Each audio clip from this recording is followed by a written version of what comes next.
कहानी की शुरुआत होती है एक न्यूज से, जहाँ पर हम देखते हैं कि इंडियन गवर्नमेंट ने आर्टिकल 370 को इंडियन कॉन्स्टिट्यूशन से रिमूव कर दिया था और जिससे कि जम्मू कश्मीर की स्टेटस कुछ बदल जाएगा। और ये न्यूज जब पाकिस्तान में पहुंचती है तो पाकिस्तानी आर्मी के जनरल कादिर को ये बात बिल्कुल भी पसंद नहीं आती है। और दूसरी तरफ कादिर को ये भी पता चला है कि उन्हें एडवांस कैंसर है और उनके पास सिर्फ 3 साल है और कादिर के इन 3 सालों में इंडिया को बर्बाद करने का ही एक मकसद था। और इसके बाद हम देखते हैं कि कादिर आउटफिट एक्स नाम के ऑर्गेनाइजेशन को चलाने वाला जिम नाम के एक आदमी को कॉल करता है और उसके साथ मिलकर इंडिया के अगेंस्ट कुछ बहुत ही बड़ा और खतरनाक प्लानिंग करता है। दूसरी तरफ हम पठान नाम के एक रॉ एजेंट को देखते हैं जो कि अपने सीनियर ऑफिसर नंदिनी गिरेवाल के साथ मिलकर एक नया यूनिट स्टार्ट करते हैं और इस यूनिट का नाम था joint operations and cover research AKA joker. और ये यूनिट काफी स्पेशल था क्योंकि इस यूनिट में एक्स एजेंट्स को और सोल्जर्स को रिक्रूट किया गया था जिन्हें के पास्ट इंजरी और ट्रॉमा के लिए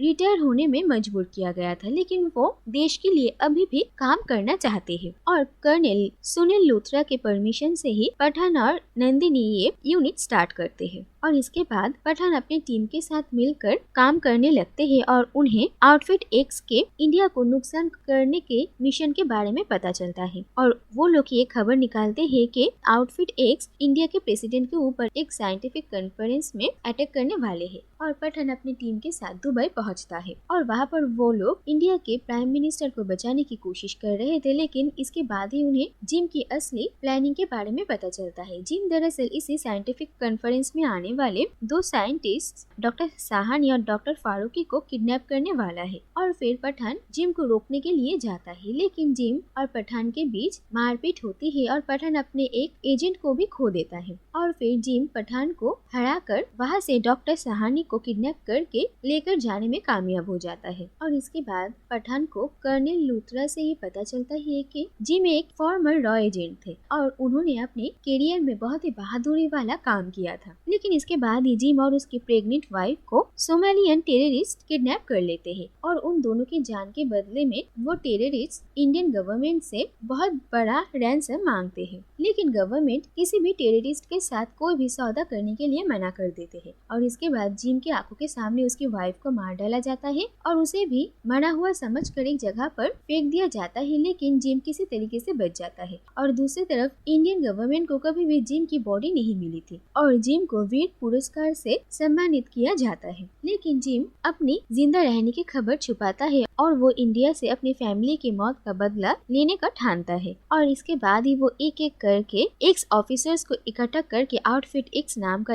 यही ऑर्गेनाइजेशन बनाता है। दूसरी तरफ पठान को रक्तबीज नाम का एक कोड वर्ड मिलता है और दुबई में जिम के जितने भी सारे लोग मारे गए थे उनके बारे में इंफॉर्मेशन निकालते हुए उन्हें ये पता चलता है कि वो लोग सब एक्स एजेंट्स हैं और उनके अकाउंट में रूबीना मोहसिन नाम के एक औरत के अकाउंट से पैसे ट्रांसफर हुए थे जो कि पाकिस्तानी है और स्पेन में एक डॉक्टर है। और पठान रूबीना से मिलने के लिए स्पेन जाता है, लेकिन हम देखते हैं कि रूबीना जिम के साथ ही काम करती है और वो पठान को जिम तक लेकर आती है और जिम पठान को आउटफिट एक्स के बारे में बहुत सारी बातें बताता है और वो पठान को भी उसके साथ ज्वाइन करने के लिए कहता है, लेकिन पठान जिम की बात नहीं मानता और जिम पठान को वहीं पर ही अपने लोगों के साथ मरने के लिए छोड़कर वहाँ से चला जाता है। लेकिन इसके बाद ही हम देखते हैं कि रूबीना जिम के सारे लोगों को मारती है और पठान और रूबीना वहाँ से भाग जाते हैं और ये भी पता चलता है कि रूबई एक एक्स ISI एजेंट थे। इसके बाद रूबई पठान को ये कहती है कि दरअसल रक्तबीज मॉस्को में है और फिर पठान और रूबई दोनों ही मॉस्को जाते हैं और वहाँ के एक हाईटेक सिक्योरिटी में रखे हुए इस रक्तबीज को चुराने का प्लानिंग बनाते हैं और फाइनली वो लोग सारी प्रॉब्लम्स को सॉल्व करते हुए इस रक्तबीज को कलेक्ट करते हैं, लेकिन रूबई उस रक्तबीज को हासिल करने के बाद वो पठान को धोखा दे देती है और उसे वहीं पर ही छोड़कर भाग जाती है और पठान रशिया के पुलिस के हाथों आ जाता है। और हमें ये पता चलता है कि दरअसल जिम और रूबई दोनों ने ही पहले से ही ये ये प्लानिंग किया था कि वो लोग पठान से ही ये रक्त बीज चुराएंगे, क्योंकि वो ही ये काम कर सकता है। दूसरी तरफ हम देखते हैं कि पठान को बहुत टॉर्चर किया जाता है और नंदिनी को भी वहाँ पर पठान की पहचान के लिए बुलाया जाता है, लेकिन नंदिनी प्रोटोकॉल के हिसाब से पठान को पहचानने में इनकार करती है और ये कहती है कि उसके साथ इंडियन गवर्नमेंट का कोई कनेक्शन नहीं है, और ये कहकर वो वहाँ से चली जाती है। और इसके बाद पठान को ट्रेन से जेल में लेकर जाया जाता है और तभी कुछ लोग पठान पर हमला करते हैं और वहाँ पर एक और इंडियन स्पाई टाइगर आकर पठान की जान बचाता है। और इसके बाद ही हम देखते हैं कि पठान अफ्रीका जाता है और वहाँ से वो जिम के एक खास आदमी राफे को पकड़ कर लेकर आता है और फिर नंदिनी आकर पठान से मिलती है। और हम देखते हैं कि जब नंदिनी पठान से मिलने के लिए आई थी तब वो पठान को कोड लैंग्वेज में ये बता देती है कि टाइगर उसे बचाने के लिए जरूर आएगा। और इसके बाद पठान राफे से ये इन्फॉर्मेशन निकलवाता है कि जिम 2 मिसाइल्स खरीद रहा है। और दूसरी तरफ नंदिनी रुबई के लोकेशन के बारे में पठान को बताती है, जो कि फिलहाल पेरिस में थी। और पठान जाकर पेरिस में रुबई से मिलता है और रुबई पठान को सब कुछ सच सच कहती है कि दरअसल रक्त बीज एक म्यूटेटेड स्मॉल पॉक्स वायरस है, जो कि एक बार फैल गया तो पूरी इंसानियत के लिए खतरा बन सकता है, और अगर ये इंडिया तक पहुंच गया तो पूरा इंडिया बर्बाद हो जाएगा। और रुबई पठान से माफी मांगती है क्योंकि उसे जिम के प्लानिंग के बारे में कोई आइडिया ही नहीं था और उसके ही देश के साथ मिलकर जिम ये सब कुछ कर रहा है, इस बात से वो बहुत शर्मिंदा भी थी। और इसके बाद रुबई पठान को एक और बार उस पर भरोसा करने के लिए कहती है और वो कहती है कि जिम को रोकने के लिए उसे जो कुछ भी करना पड़ेगा वो करेगी। और इसके बाद हम देखते हैं कि जिम साइबेरिया में एक लैब में डॉक्टर सहानी को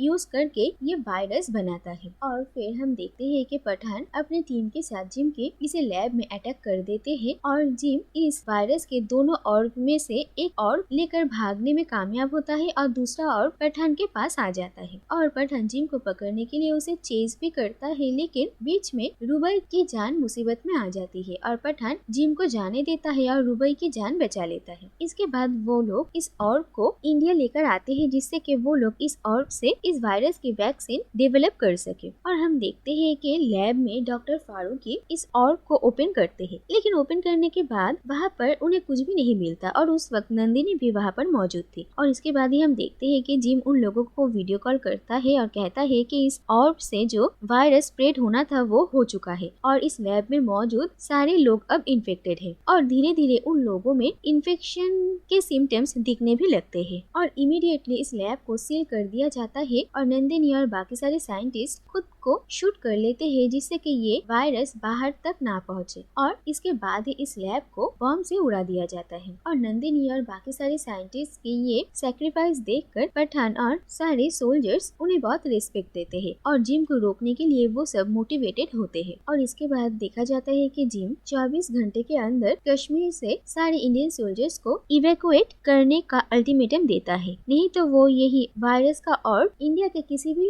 शहर में स्प्रेड करवा देगा, जिससे कि वो पूरा शहर और आधा इंडिया बर्बाद हो जाएगा। दूसरी तरफ हम देखते हैं कि रुबई को इंटरोगेट किया जा रहा था कि जिम का अगला प्लान क्या है, लेकिन रुबई कहती है कि उसे इन सब के बारे में कुछ नहीं पता। और दूसरी तरफ पठान राफे को इंटरोगेट करता है और उसे पूछता है कि जिम इन मिसाइल्स के साथ क्या करने वाला है और पता चलता है कि जिम इन्हीं मिसाइल्स के थ्रू ही ये और अपने मनपसंद जगह पर पहुंचाएगा और इस वक्त ये मिसाइल्स अफगानिस्तान में है। और फिर हम देखते हैं कि पठान रुबई को रेस्क्यू करता है और वो दोनों जिम को रोकने के लिए चले जाते हैं। सबसे पहले अफगानिस्तान में वो लोग जिम के लोगों के साथ ट्रिक करके उनकी जगह खुद जिम के बेस में आ जाते हैं और फिर सबको चारों तरफ से घेर लेते हैं। और यहाँ पर ही पाकिस्तान के जनरल कादिर भी मौजूद थे और कादिर एक मिसाइल को एक्टिवेट कर देता है, जिसके बाद रुबई उसे मार डालती है। और दूसरी तरफ हम देखते हैं कि जिम एक जेट पैक लेकर वहाँ से निकल जाता है और पठान भी जेट पैक से उसका पीछा करने लगता है और वो दोनों एक केबिन के अंदर क्रैश लैंड करते हैं। और दूसरी तरफ रुबई इस मिसाइल को डीएक्टिवेट करने की कोशिश करती है और फाइनली जब वो कामयाब होती है तो ये पता चलता है कि उस मिसाइल के अंदर तो रक्त बीज का ऑर्ब है ही नहीं। और इसके बाद ही ये पता चलता है कि दरअसल रक्त बीज का वो ऑर्ब न्यू दिल्ली में लैंड होने वाले एक पैसेंजर एयरप्लेन में है और फौरन उसी एयरप्लेन के पायलट से कांटेक्ट किया जाता है और वो पायलट उसे ऑर्ब को ढूंढ कर निकालते हैं। यह ऑर्डर दिया जाता है कि ये प्लेन किसी भी तरीके तरीके से दिल्ली में लैंड ना हो, क्योंकि ये प्लेन लैंड होने के बाद ही ये और एक्टिवेट हो जाएगा और पूरे दिल्ली शहर में ये स्मॉल पॉक्स के वायरस स्प्रेड हो जाएंगे। और दूसरी तरफ हम